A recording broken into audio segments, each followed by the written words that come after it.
अस्सलाम वालेकुम नाज़रीन।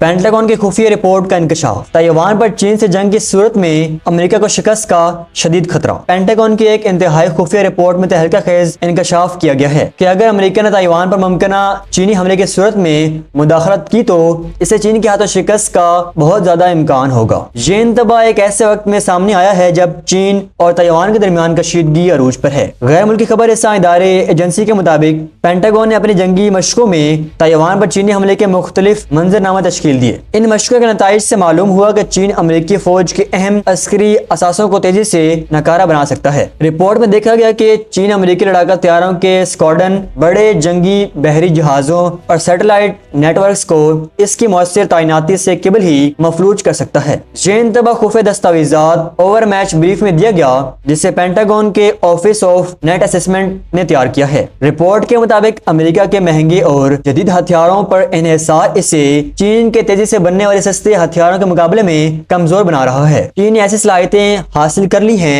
जो किसी भी मुमकिन तनाज़े के आगाज में ही अमेरिका के अहम अस्करी असासों को नकारा बना सकती है। रिपोर्ट में इस बात पर जोर दिया गया कि चीन की तेजी से बढ़ती हुई अस्करी सलाहियत ने इसे खित्ते में अमेरिकी अफवाज पर वाजिया ऑपरेशन बढ़तरी हासिल करा दी है। चीन का तेजी से तरक्की करता हुआ असला खाना, खसूसन इसके तवील फासले तक मार करने वाले दुरुस्त निशाना जान मिसाइल, जदीद तैयारों का फैलता हुआ बेड़ा और बड़े बहरी जहाज अमेरिकी बढ़तरी को चैलेंज कर रहे हैं। सबसे बड़ा खतरा चीन के खिलाफ में कार्रवाई की सलाहियत और इसके पास मौजूद तकरीबन 600 हाइपरसोनिक हथियारों का जखीरा है। ये हाइपरसोनिक हथियार आवाज की रफ्तार से 5 गुना ज्यादा तेजी से सफर कर सकते हैं और इन्हें रोकना इंतहाई मुश्किल है। ये रिपोर्ट ऐसे वक्त में आई है जब चीन की वज़ारत खारजा के तर्जुमान गो जिआकन चंद रोज केवल अमेरिका को खबरदार कर चुके थे कि वो ताइवान के मामले से इंतहाई एहतियात से निपटे। नेशनल सिक्योरिटी एडवाइजर जैक सलीवान भी इससे केवल खबरदार कर चुके हैं कि चीन के साथ जंगी की सूरत में अमेरिका के अहम हथियार बहुत जल्द खत्म हो जाएंगे। वाज़ेह है कि बीजिंग ताइवान को अपना हिस्सा करार देता है और इसका वाज़ेह मौक़िफ़ है कि